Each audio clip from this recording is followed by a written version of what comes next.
Hello everybody, my name is Squaggy and this is going to be a tier list video that we filmed on stream about 2 weeks ago. If you're interested in that sort of thing, please go check out my twitch.tv/squaggycfg there, you know I put the link up here. Click that, go follow me and find out when my next streams are. Alright, that's all, enjoy the video. So this is the definitive way that we do tier lists right now. I prefer, and I always have preferred, that we do it via two metrics, conversion rate and play rate. S, A, B, C, these don't really mean anything to me. So it is important to me that all tier lists follow a system like this, or at least the ones I do. I like them like this. So at the top, we have Aichicon. There is no reason for me to put Aichicon anywhere else but the top, so we'll just put it in its own category. Do I think it's the best deck in the room? Maybe. But it is at least the best at topping events, okay? So that's why Aichicon stays on top. And I'll just put it in now, not to waste any time. We don't have to talk about Aichicon. Nobody wants to talk about Aichicon, God forbid. The next two categories are about play rate and conversion. Basically, some decks are just going to be played more than others, whether it's because they have more product available, whether it's because there are more hype moments and aura. High play rate is decks like Artisaria Fantome, decks like Youthberk Fantome. These have pretty high play rates, but they don't necessarily reflect what I think the objective strength of the deck is. These are decks carried by their hype moments and aura. Then there's conversion rate, which is about whether or not a deck is going to do well in an event. Japanese events go for like 8 rounds, 9 rounds, and then we'll see afterwards, where do you stand. So some decks are going to convert really well, but have nobody playing them. I guess in like every region actually, Eva is kind of there, like a deck that is really good at converting, but the play rate is low, but people convert with that deck, which is slightly different from pet deckers make it work, because Eva, if everyone's pet deck is Eva, then nobody's pet deck is Eva, right? So that's one way to look at it. The rest of it is variations on those two metrics, play rate and conversion rate. It'll become a lot more apparent what these metrics mean as I go along, but you can probably guess from what they named. Pet deckers will make this work. This is for people who are specifically pet decking stuff. I'll say it right now, as of this format, and it's exactly this format. If you're still here, Deftan, we're putting Magnolia here. You are the only human being alive I've ever seen make this shit work. If you're still here, it's for you. This deck, I wouldn't have even put it here. And I own this deck. For you specifically, this thing goes here. You are the only motherfucker who can do it. I've never seen anybody else top with this but you. But you're so good at it, and then you consistently do it. So I have to put it there. So that's kind of what I'm getting at. Someone annoying will tell me it's good and they'll be wrong. This is mostly from my YouTube commenters. You know who you are. A lot of people will tell me a deck is good and then that deck will see no results ever. Like, it'll just be bad. I'm trying to look for a good example of this. I guess it's Ren Icon, right? A lot of people think Ren Icon is good or playable. It's not.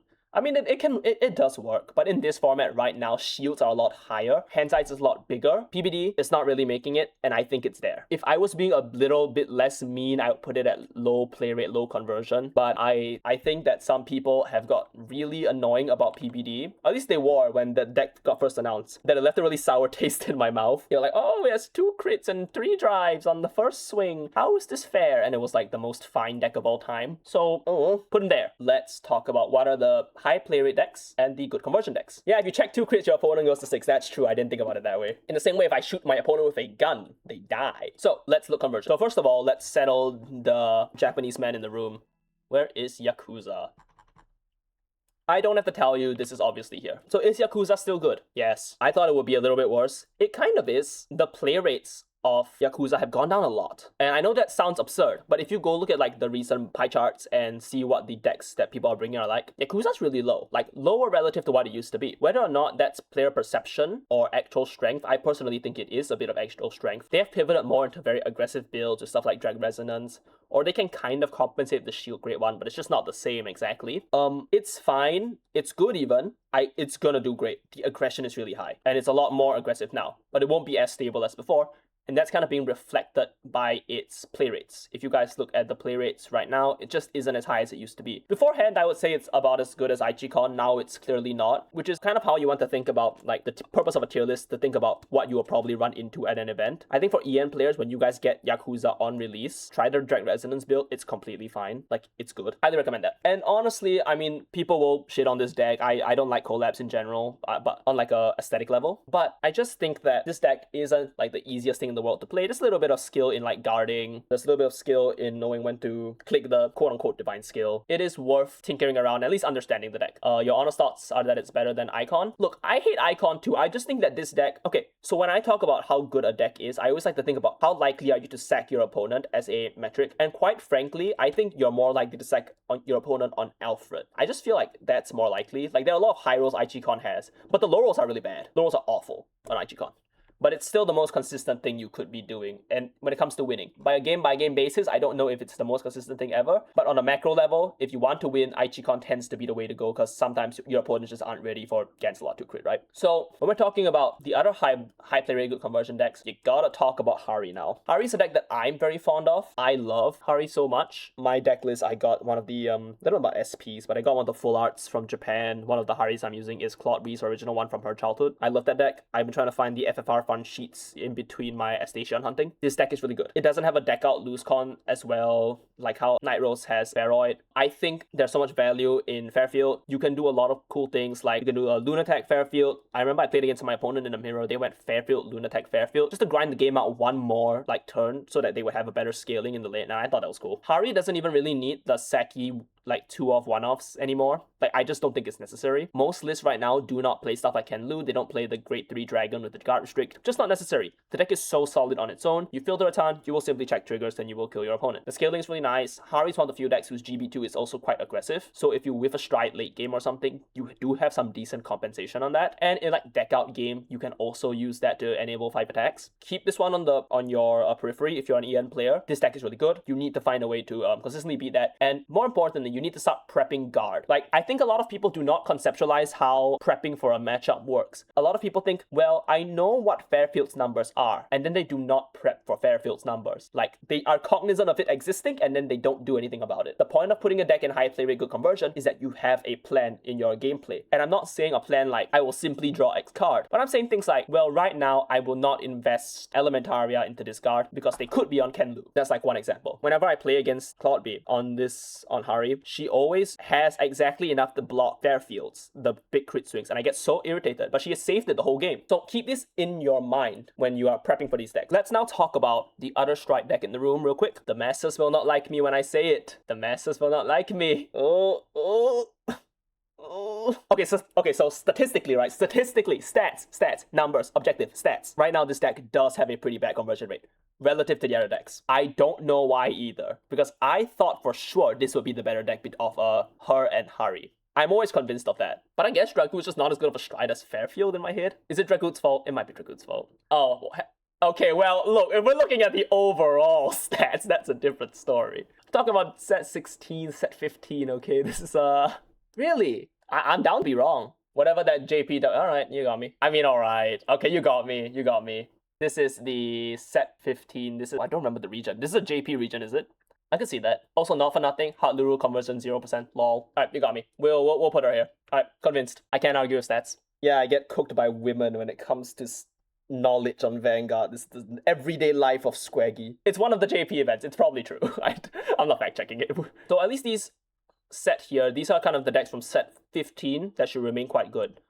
Nirvana, I think, can go here as well. Nirvana converts very well. Nirvana is a deck that I think used to be thought of as really difficult, but the deck is way more forgiving now. There's a lot of ways to access your pieces now, and I think the offensive output is kind of solved. You just have to be good at sequencing things. It's not as difficult as it was before. There's a lot more theory about it now. If you're interested in the deck, go look it up. It's good, and it's not as intimidating as it looks. So, Agavan, good deck. You need to prep for Boar Virena. That's kind of the main thing. The rest of the deck is super manageable. It's Boar Virena exactly. Mirror is tough, yes. When I play into Nirvana, when I was playing it for the set 15 format, and this hasn't changed now, when I was playing Harri, I was like calling shit to back row to put the crits to early game so that they would only be at 2. Because I think you just have to not give Nirvana as many chances, give them as little chances as possible to check a crit. And every CV, you put yourself at risk of like 1 crit. I put them at 2 going into their turn 3. So their turn would be like Boar swing for 1 drive, center swings for 3, and then they have 4 drives over the 5 they could have. So that's where I put Nirvana. I think these are pretty consistent. I don't think most people will disagree with these. Yeah, if I'm going second, I'm putting them at 2 all the time. If I'm going first, I'm not, I think. But Nirvana players light up when you give them 3 damage, so don't give it to them.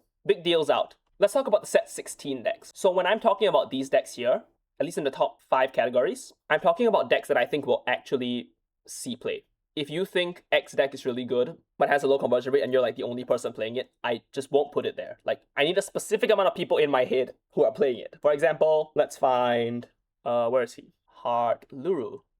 Heart Luru's there. Like, this is my example of a deck of low play rate, low conversion, where there are enough people playing Heart Luru that you should probably think about Heart Luru in like bringing restand heals, for example. But I think Heart Luru is kind of behind these days. You don't have to be too worried about it. Poor conversion rate, low play rate, but hey, it's a deck people have, people still like. so watch out for it. That's all. But objectively, it seems to be quite underpowered. Before the video continues, I just want to advertise, I do have a Ko-Fi. I'm not going to paywall any content. Obviously, I don't really have a lot to paywall. But if you'd like to support the channel and what I do, and you want to see me, maybe try to upload a bit more regularly, maybe improve this microphone of mine, then any help would be appreciated. You don't have to donate. Just want to put it out there in case you do want to support the channel and what I do. Okay, back to the video. From set 16, this probably goes here. This is the cover card, Artisaria Phantom.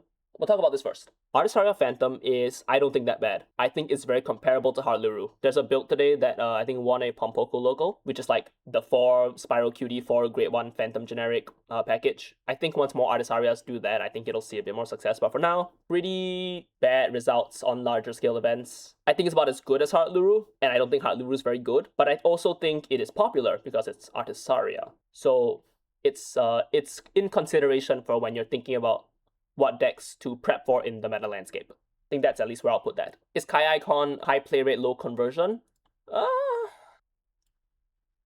Yeah, I'm inclined to think that. Kai Icon has results. Like, it's not bad, I guess. But certainly for the amount of boogeymanning we were doing about this deck before it came out, this deck is a significant underperformer, at least with that regards to that. And as time has gone on, Kai Icon is good. It's certainly not bad. But relative to its play rate, I find the conversion kind of middling. Am I crazy about that? Like, look at this graph here. This is the same data that we used the Nightrose from. Kai Icon is in 5 in terms of conversion. I mean, is in 6% in terms of population and has 0 conversion. That's not good. Like, I can understand that a lot of people thought it was bad.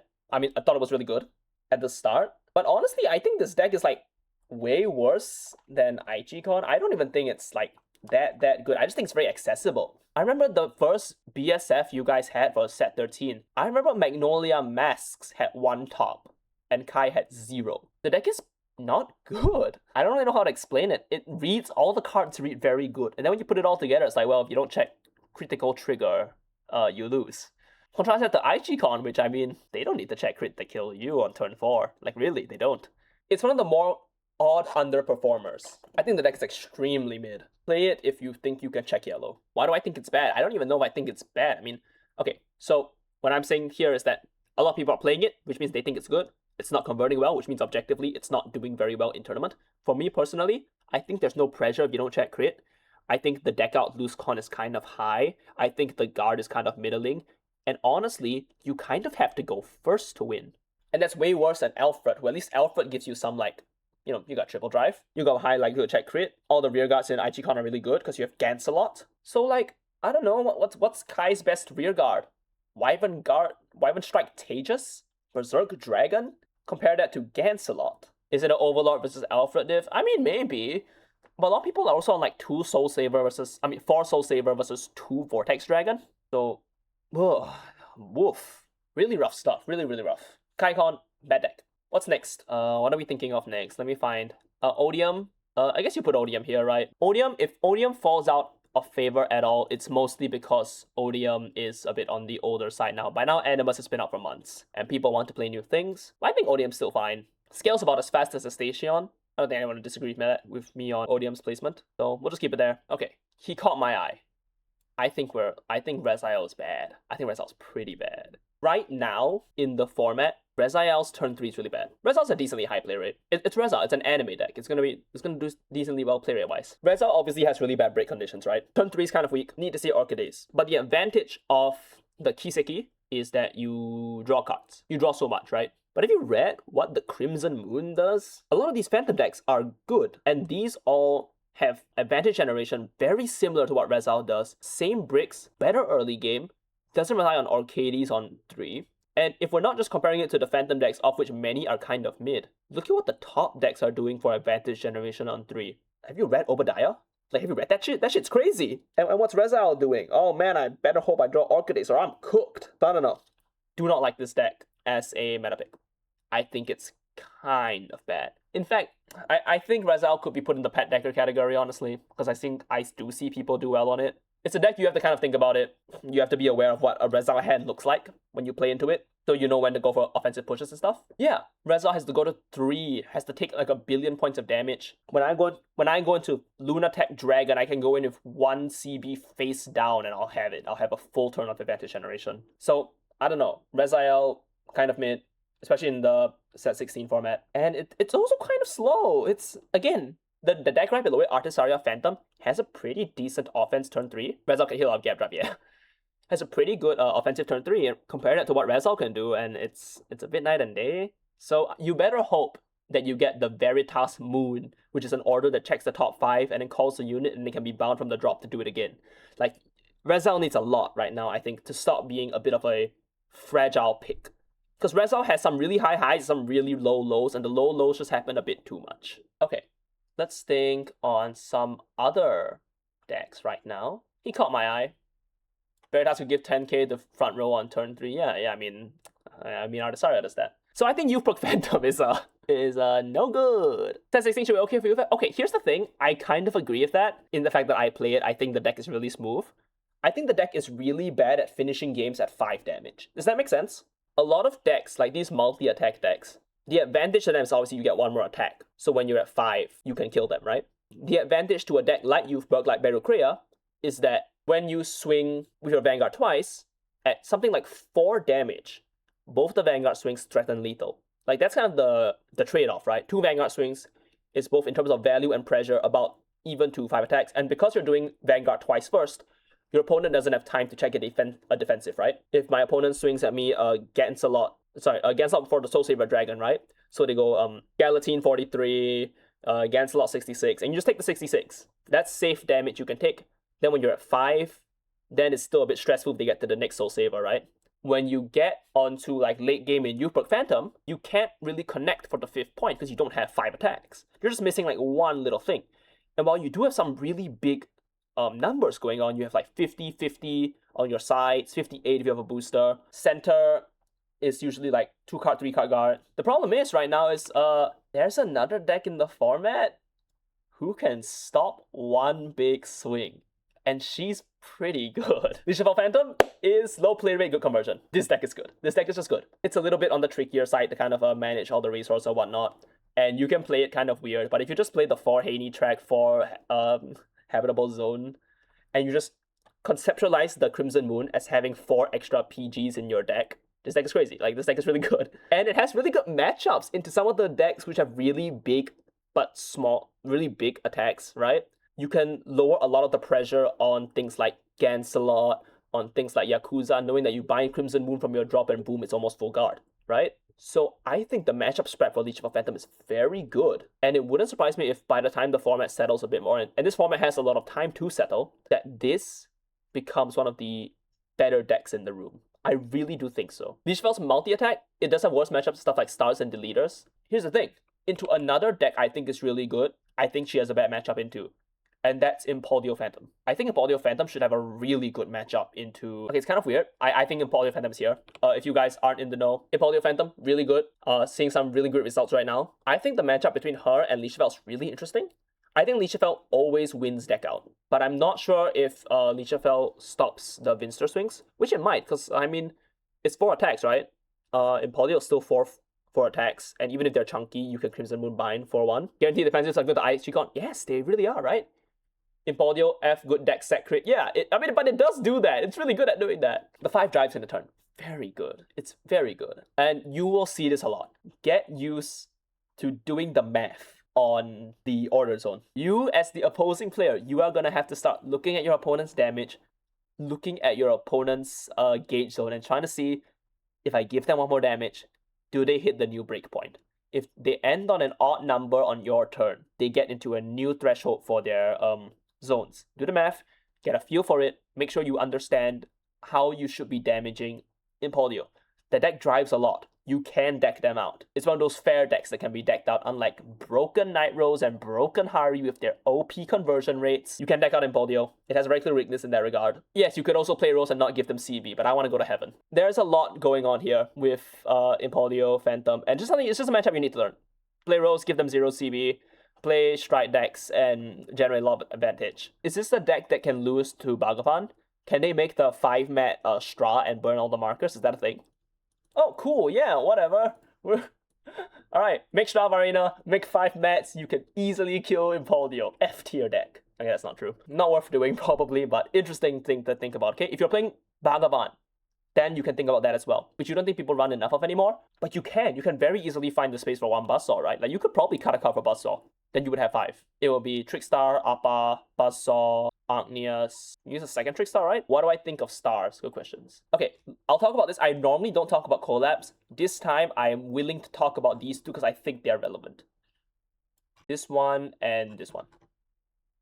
I think that these two Buddy Fight decks are really low play rate because they're Buddy Fight decks. But I think they're quite good. In my head, I don't know what he's called. I call him Death Knights. Death Knights Tasuku is really strong on the aggro side, right? And Stars has a lot of insta-win matchups. There are so many matchups that start as insta-wins. Sophia, as a deck, is really good in that it has a lot of counters. Like, it just hard counters a bunch of stuff. I had a Draconis player sitting next to me at a Royal Cup, and he was talking to me about how, yeah, he queued into Stars, and their hand is just like 10 blank cards to Stars. Like, how do you beat that on certain decks? And you know, your mileage will vary as to whether you think that is whether you think that's a good thing for the game. I don't think it's a good thing at all to have a deck like that. Yeah, Rush and Pray, inshallah, like, that's what you do, right? Like, I don't think that's very healthy for the game to have... What? They got DQ'd?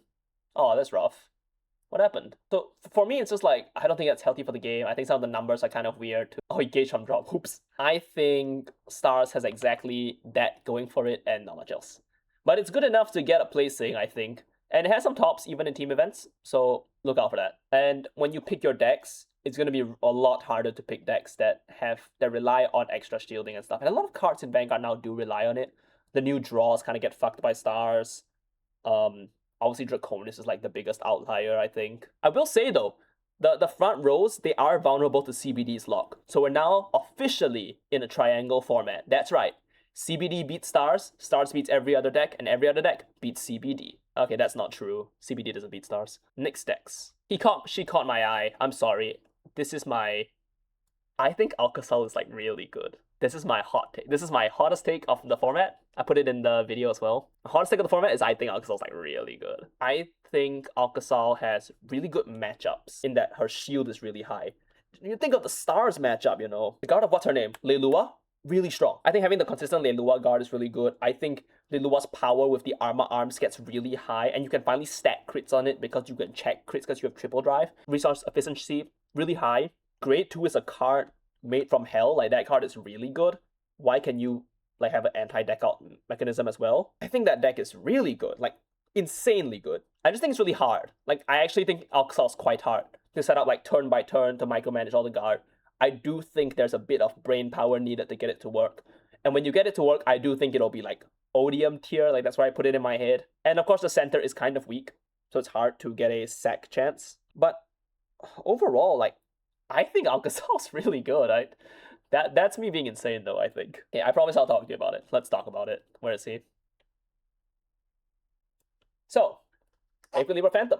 I think it's low play rate, good conversion. So, I think Aelq Libra Phantom for a pretty low play rate deck converts quite well. I've seen a few tops on Aelq Libra Phantom, and I just can't imagine that this deck is anything less than low play rate, good conversion, right? Aelq Libra Phantom is really consistent. It has decent output. It has the same problem as Youthberk Phantom, I feel, which is that ending games at 5 damage is kind of tough for it. It's easy to get to 5, hard to close it off from there because you are a 4 attack deck, right? That's just the trade-off. Difference between that and Youthberk Phantom is that Aelq Libra Phantom is like good, and you can add cards with shield to your hand, and all the cards with shield are good. Some of them run Sporadic Zero, some of them run the heavier Margaret packages with the Grade 1. I think both are fine. You can even play Sporadic Zero and hunt down the new Blitz Order, not Blitz Order, the new Regalis Piece Order. That's really good too. That's why I put Aelq Libra Phantom. I think Aelq Libra Phantom is really close to like high tiered. That new card released on Tuesday, that might be the difference maker. That card is really strong. I have no idea why they print that kind of thing. It's a completely like deck defining kind of card, right? You know, in Youthberk, you get to check the top 5 and mill a dragon. Like, that's the one we got. This stuff here, so far okay. I'm not really only this is like my hot take, Alcazar, I think. We'll wait for Song E to do something with that, right? Jet Icon being here is very different from Overlord and Rezael being here. This is kind of a weakness of my tier list. I think Jet Icon is a pretty high play rate, and it converts badly because the play rate is high, so when you convert, it doesn't look very good. But I think Jet Icon is fine. Like, I think it's good. Jet Icon is very different from the two decks here.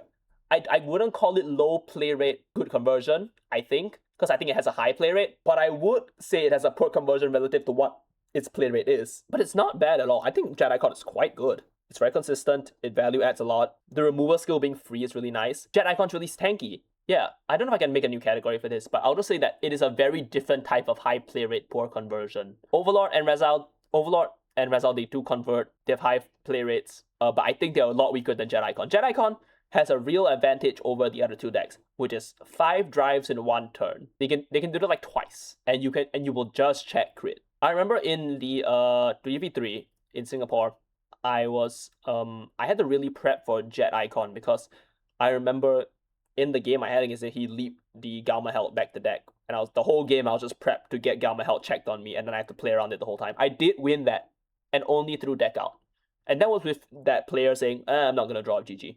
The deck draws a lot. I think it's pretty good. I like the quirky builds where you can run a shitty grade 4 in it, so you can have a Nocturzio guard. I think that's fun because you get to run Unrivaled Bruce. Other than that, deck is fine. I would recommend it. It just came out in EN, right? Play that. Play this in EN, you guys should play that. This deck is cool. Leonor and Phantom, where is it? Leonor and Phantom has a 3v3 top, Like, it just got one.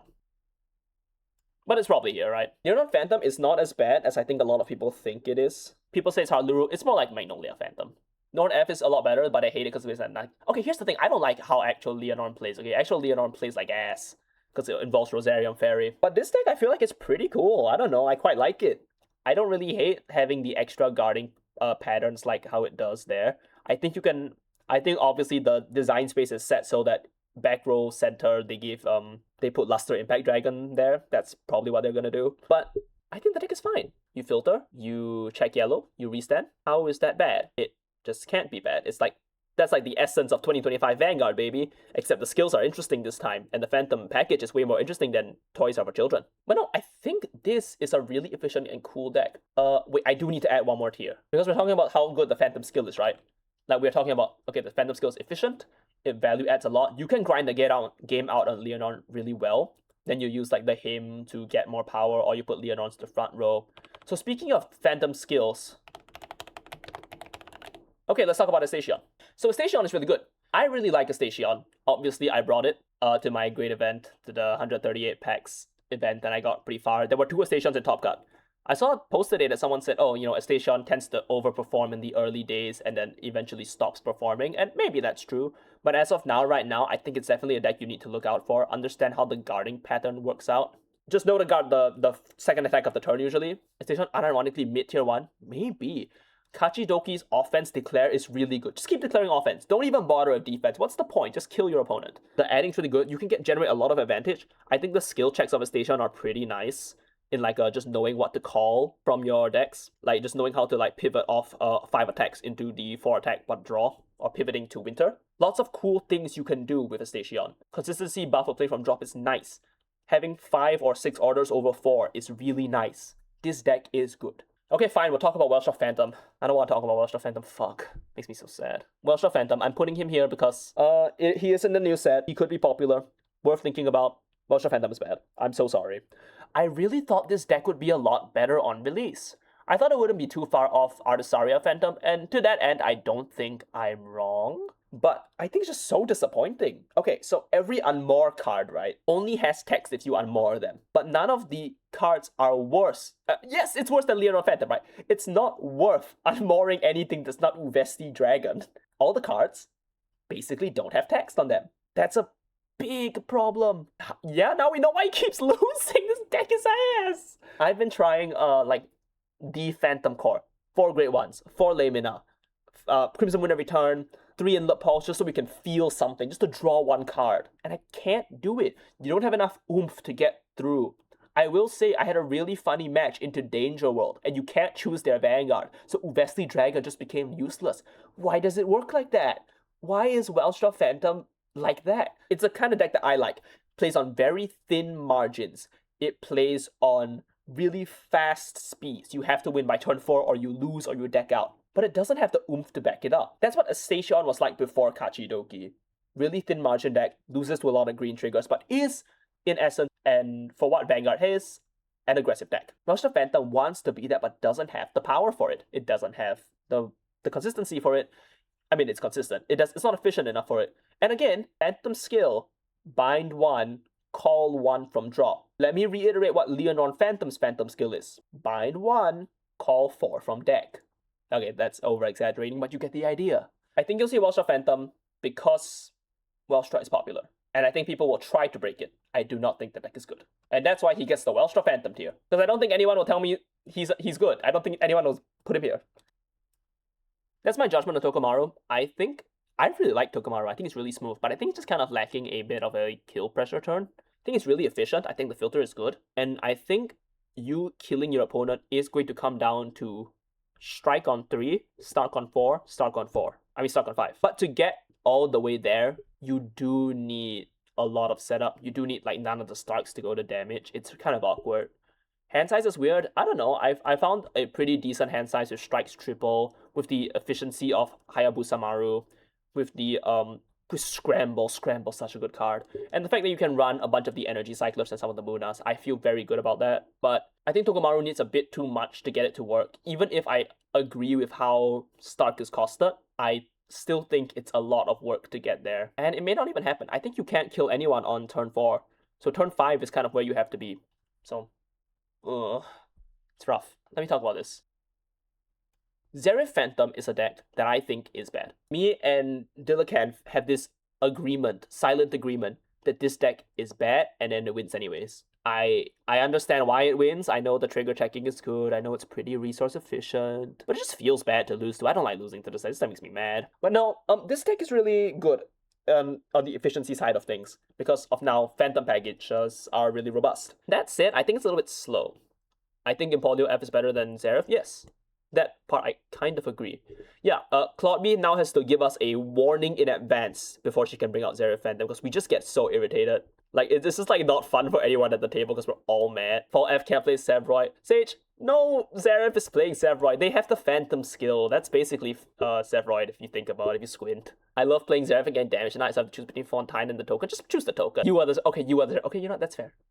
You got me. I forgot. Zerif, I think, is on the bit of the slower side relative to other decks. Needs a bit more time to catch up, like to get all the advantage going and then hit the Phantom skill. But hey, if you knock 3 Kachidoki to damage zone. But also, I think the other player who was up against did also get top 16. I think the deck is fine.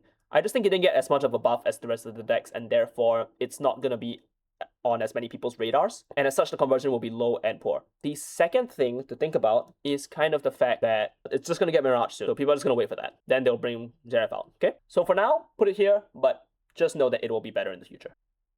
Deep Lens is kind of falling out of favor. I think the conversion is still pretty good. I just think people are playing different decks because they like other decks more. But I don't think Deep Lens is very far behind anything. Its turn 3 is still the best in the game, right? Like, I don't think that's up for debate. Just the rest of the game is kind of iffy. It's very resource efficient though. Well, lots of decks are resource efficient now. I think this is less played because it's a Skyride deck and not an anime deck, but I don't think it's very far behind something like Odium, obviously, right? If you are a Deep Lens player, just keep playing this deck. This deck can't die. This deck will die the same way how Aluru will, which is like it takes a long time for it to come off the meta. And even then, I think Deep Lens is still like good enough. I think you could swap to different decks, to different playstyles to make sure that the deck remains efficient and maybe like you invest less into a aggressive turn 3 if Impauldio Phantoms your opponent, right? You can definitely learn that matchup and I think you can find it. Top 5 decks in the game. Yeah, Deep Lens is a difficult deck. Deep Lens is actually difficult, like relatively speaking.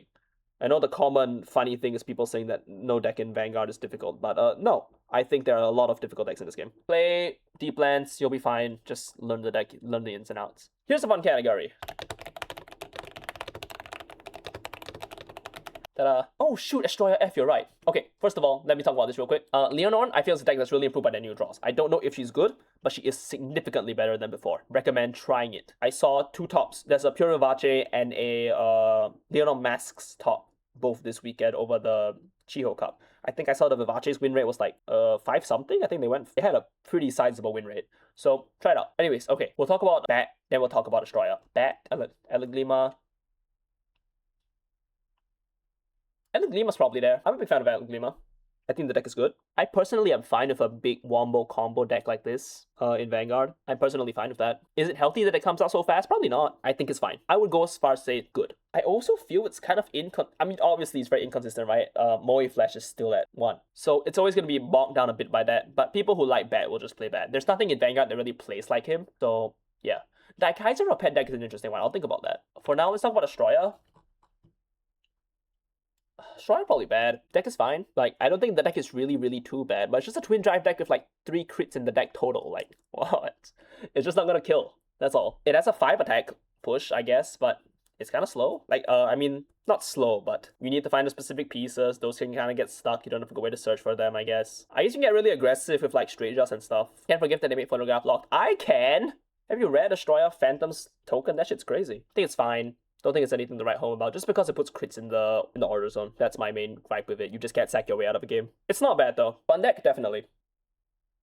Will the masses be mad at me? Technically, objectively speaking, technically, for a deck with like 2 people playing it total, Zorga Phantom does have tops.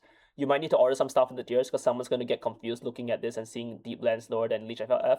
Well, first of all, it's not ordered by, I will clarify, A, it's not ordered. And B, I do think Leech Evolve is better than Deep Lens. Sorry, let me get back on Zorga. I feel really weird putting Zorga in low play rate, good conversion, because in my head, it has like 2 people playing it total, but also does actually convert. Like, there are a few Zorga Phantom tops. No, it's okay, Diggle. I totally understand. I think there are quite a few tops for Zorga relative to how much it's played. I think I would feel comfortable putting it more like here, actually. I think Zorga Phantom is a pet deck, and it gets a lot better. It gets so much better next set. I don't know if it pushes it to good next set, but it is better. Unfortunately, it probably makes it good. Yeah, the worst part about Zorga is when it's good, because Zorga players get to be all smug and annoying about it, right? It's like the worst part of Zorga being good. Players, man. I mean, this is kind of a weird thing. I don't know if Zorga Phantom is a deck that people will like being good. It's kind of a bit of a sacky deck. Like, oh, I don't have the guard for the Aelq Mix token because I drew badly, and my opponent just drew a ton. So, I don't know. I put Draconis there. I'm pretty comfortable putting Draconis there. I just think Draconis is a bad stars matchup. And if you're... Oh, man, I don't want to rank Yotsuba, man. Yotsuba is a... Okay, this is definitely me being really biased in my brain. Which one is Yotsuba, guys? Ichi, ni, san... Is this Yotsuba? Orange middle, thanks. Okay, thank you, Liakado. Oh, man, is this mad? Do the quintessential quintuplets players like it? Haven't ranked Inazuma 11? I will do that in a bit. Look, it's been a long time since I read the quintessential quintuplets and played against this, and also I remember being really mad at the quintessential quintuplets manga, so I don't remember what they're named. I'm sorry. Is this a hot take to say I think Yotsuba is kind of an annoying person's deck? Both in like the kind of deck you play in, like, I don't know, I just don't like it. Okay, great. It's just every time Yotsuba tops, and has topped recently, I swear on my life, I always say shit like, oh, good job to the player, rogue decks can play well, that's great. And then someone replied to me saying, oh yeah, this Yotsuba player like cheated like 5 times. And I'm like, man, so good if you're cheating, I guess? I think the recent top cheated? Oh my god. Okay, Yotsuba's in the annoying tier, alright. We'll put her there. I'm sorry to the quintuplets fans. Inazuma 11. I'm just gonna rank Story. I think Chronicle's not good. Story probably here, right? I remember Story being a deck like this. House Beru, Nightly Stars? Okay, wait, I will rank both, I'll rank the few I see in chat now, then I'll talk about them in detail. Story I put up there. Beru, Doji is in the really buffed by draws tier. Okay, let's go in order. Story, I think very good. You kind of got to see P-Ride a lot, but I think the deck is fine. I think it's more of a pet deck these days though. I think like people who just like Inazuma 11 will play it, and there are a lot of them. Try it out.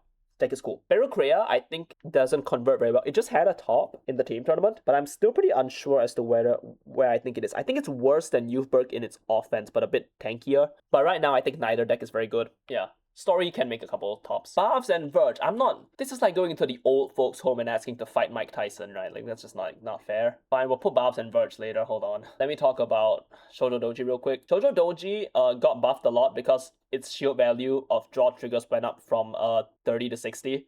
So play Shoujo Doji if you like Shoujo Doji, it's completely fine. But I don't think it's... Okay, Shoujo Doji is what I call Estacion syndrome, which is a bad thing to call because Shoujo Doji came out first. But at the time Shoujo Doji came out, it was actually the fastest deck in the format with some pretty good resource game. Now, it's just okay. But being the best deck in BTO3 does mean like a year or two later, you're still kind of kicking. Ankh still got it. So play Shoshin Doji, if you have it, I wouldn't recommend picking it up if you don't already own it, but it's fine. Okay, Bobs and Verge. Okay, ta-da. I mean, it's gonna be hard to win on Vergilla if your win con is out of the game a lot.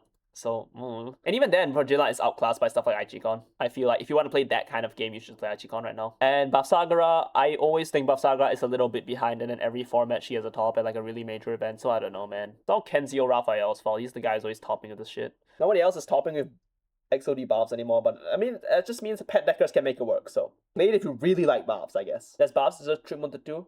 Even Kenzio gave it up. I'm pretty sure I thought Kenzio just stopped playing Vanguard for a bit. Did he move on to One Piece? Or does he still play Vanguard? Does Barbs deserve Trick Moon to 2? Barbs doesn't deserve anything, quite frankly, to me. Oh, good for him. Happy for him. Barbs deserves nothing and we'll get nothing. Okay, what if we put Verilord to 4 but Trick Moon to 0? How's about that? Sounds good to me, like personally. Look, once they print Gojo 2, we can talk about Barbs and Verge again, but for now, not really. But Hot Lady, there are so many Hot Ladies already in this game. Nirvana Bhagavan is right there. Base Nirvana, yeah, for sure. Just because I saw him, I'll put Shiranui there. Shiranui got 2 Furais, not 1, but 2 Furais. Deck is awful. It's a lot slower than the other Stride decks. The offense is pretty bad. I will say, you can really tell they've either overhauled the card design team in Bushiroad headquarters, or they just fired everyone in 2025 and just hired a bunch of new people, because 2026 card design is so nice compared to the 2025 one, and I just can't think of where that's more exemplified than what Luard and Shiranui got in their sets versus what Harri and Nightrose got. Look, Shiranui could get 4 it would change nothing. I don't think this deck is worth considering for like a real proper run. It's fine. Like, I don't think your teammates would strangle you if you picked it, but I do think you'd be pretty upset playing it. And I think a lot of people playing Shiranui do know that, but I think some people are really dedicated to Shiranui and will tell me it's good, and you'd be wrong. Dolls, new card buff, yeah, sure, fuck it, we'll put Dolls in here. Dolls is worth being here. Dolls is way more than just a pet deck, I think. Dolls is good. Flat out good deck. Like, filter a bunch, triple drive, decent guard so you can get to where your filter needs to be. I think right now, it's shield. Dolls is a few tops, yes. The 3v3 top in Singapore is a Dolls, Phantom Blaster, Overlord, Eva team. Sometimes for these pet deckers, you can go like, oh, you know, diversity cut. These guys, I have no idea who the diversity was. They're all weird, but they're good players. So, yeah, those 3 guys are crazy. They're very good. Dolls, good stuff. I imagine the new draws are good in Dolls as well. That's my headcanon. Yeah, not much else to say about that. Dolls is good. People have talked to death about Dolls before. Just deck is good. Okay, let's see what's next. Well, I'd be really hesitant to even put Varga on this tier list. I don't think Varga could really fit anywhere, honestly, and I don't feel comfortable putting it there, because I don't think people are pretty annoying about Varga. I think people who play Varga are quite normal. I guess it's improved by the new draws, huh? Okay, we can put it there. Maelstrom, fine, we'll put Maelstrom on the list. Sure, I'm dumb as fuck. Pet deck. People who play Varga, yeah, okay, true. Maelstrom R, I do think isn't the pet decker theory. Maelstrom Reverse has a pretty dedicated player base because it's Maelstrom Reverse.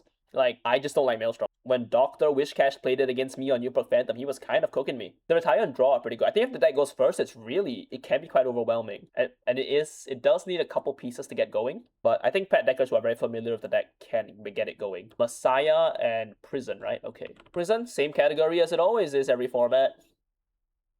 When is Prison anything but this? Set 11? Prison is always a deck where the most dedicated players kick your ass every time. Then you buy Prison and then Prison doesn't do anything for you.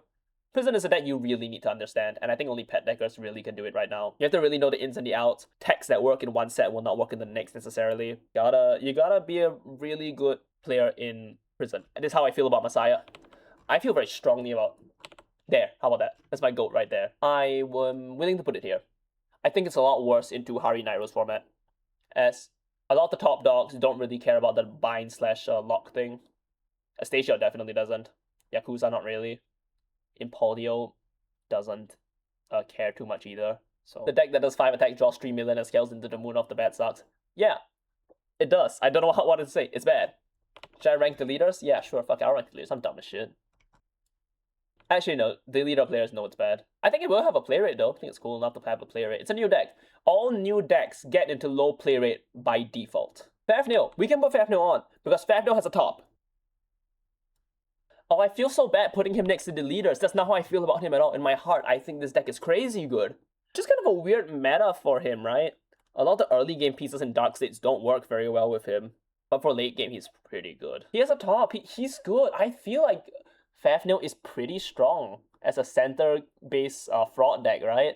Like, center-based fraud decks are good. This deck has to be fine. And again, it has a top.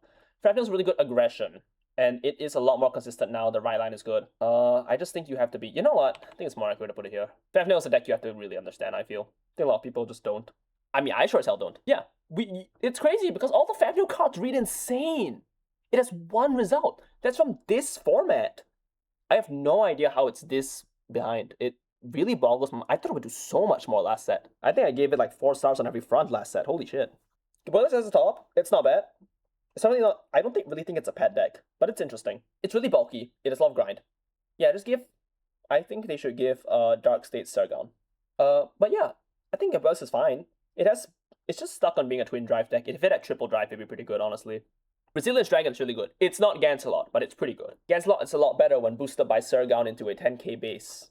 Put Jojo there, by the way. Let me talk about Jojo real quick, because I think it's improved by the new draws, and it has a new promo. And the new promo moves itself to Soul, right? And it's a combined rusher, quote-unquote. So all you gotta do is Soul Blast it out with the draw, and then you can call it back. So I think the deck is pretty cool on that front. I don't think it's good, but I think it's really cool. We'll talk about Magnolia Phantom, then we'll talk about Gramgrace. Not Gramgrace, we'll talk about Archetype. Archetype's worth talking about, but not Gramgrace. God, no. Mag Phantom. Mag Phantom has a top this format, and I have no idea how. I don't think Mag Phantom is, like, it anymore. I think a lot of decks have comparable guard now, and the offense of this deck right now is a lot further behind. And it doesn't do well with the Phantom package because you want to run the Ledia mates. Do Mag F versus Strides is unbelievably bad. It's so painful. It's such an unbelievable matchup. The matchup spread of Magnolia Phantom has gotten worse and worse every format. It's so sad. If you want the bulky deck with multi-attack, you play Leishafel. Like, actually. I would not recommend Magnolia Phantom right now until she gets a new Ledia mates. Archetype's a pet decker deck. I'm one of them. Archetype has a really good sack potential. Archetype has the new PR is really good in Archetype, obviously. I just don't really like that it's still kind of small on the hand. I don't think you can really use the draws very well. So it makes Archetype kind of mid. But she's still fine. She can still sack, and she's a pet decker deck. She's always been a pet decker deck. Blank Phantom, I think it's kind of in the same category as Mag F, but I haven't seen Blank Phantom in a while. Is B Heroes a threat? B Heroes is a threat. Doesn't B Heroes use the draws great? Am I stupid? I think Blank Phantom is kind of cool. I just think that while the Phantom skill resource it has is obviously more interesting than the other decks, I just can't get around the fact that you have to bind 2, which means you can kind of whiff it. You need P, right, which means you can kind of whiff it. And while that can be alleviated with the Phantom package right now, I think the space is really tight in Blank the Mire that I find it so hard to want to play Blank over Leonor even. I think Leonor is better. I think Archive is fun to pick up. Well, I thought so. I just think Archive is hard to pick up. I think Archive a lot of people don't want to give up the Archive. Does Vase benefit from the new draws? If you see a lot of Helga, yes. Yeah, let's put Lord on the tier list. Fuck me. I don't like putting on Lord on the tier list. That's not where he belongs. Lord players are the opposite of the category below it. Where the people who are annoying aren't the ones telling you it's good, it's the people telling you they're bad. But they're also wrong. Lord is fine. This one also got a draw trigger buff, right? Lord can still kind of play on the axis he likes playing on. Pretty happy with where Lord is. Okay, question for you guys. Can we bring the dog back for Lord? While I quickly take a lozenge, can we give dog back to Lord?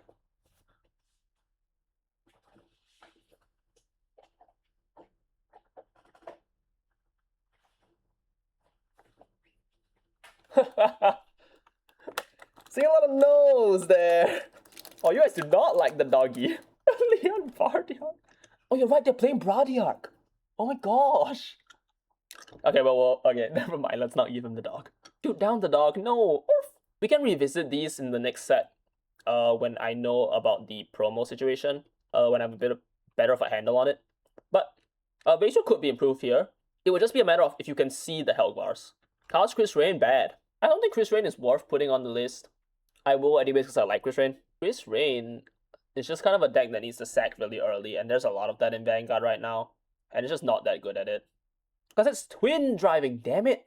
When the legendary Vanguards comes out for the Lyrical Monasterio and they give Chris Rain the 3rd drive, that will fix the deck. For now it won't, so I'm not putting Alpha Phantom here because it's not good now. Oh, not worth talking about now. But yes, Alpha right now is really bad and not worth playing. You guys should play literally anything else. Aelq is good, trust? Yes. That part is just true. I think if you people are playing Youthberk, you should just play Aelq. I think Aelq is better than them. Is that crazy? I think Aelq is better than Nexus. Rewinder, good call. Rewinder, great call. Rewinder's good. I'm not putting level dress on here. I'm not putting level dress here. Dekakun, that's between you. That's between the EN players and God, man. That's not my.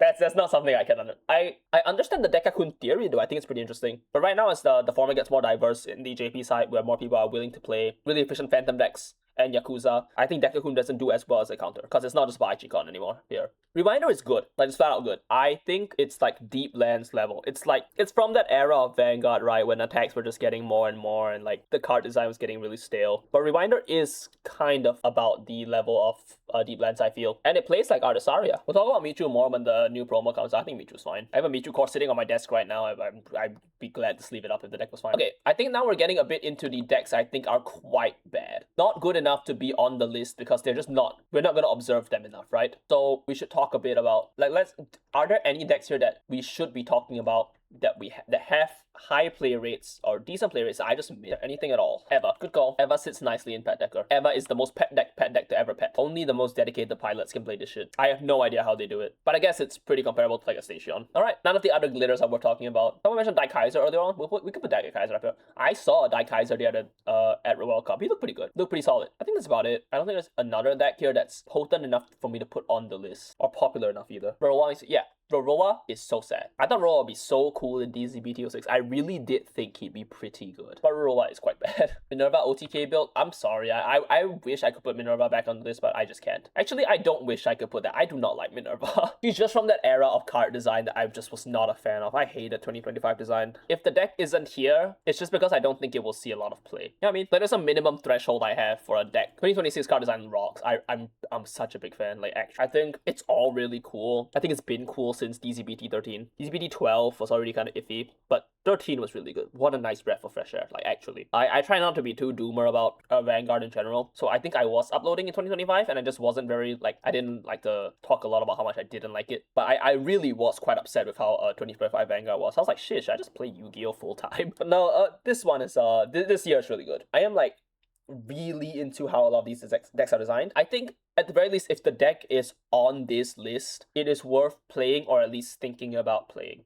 Barring the last tier, that one is kind of more of a joke tier. This is the, I don't know about definitive, but this is at least my tier list for DZ-BT16 with the help of you guys pointing out the decks and a bit of discussion about some of the cards. I think a lot of the cards from set 16 are okay. Like, a lot of it takes up the space of low play rate, poor conversion, but I do think they're fine. The fact that they're here already means that they're probably going to see play. And in general, I think this makes them pretty strong. Like, relatively to some of the older decks, I think the set 16 decks are fine. I think for pet deckers, you'll still be fine. I don't think there's a big swing. In fact, because of the draw triggers, I think some of the pet deckers in the room will have a lot more fun because they can guard attacks and generate hand. And buddy fight players and Phantom fans rejoice. This is a set that impacts the meta. Set 15, I think the most impactful set of that format were the Strides.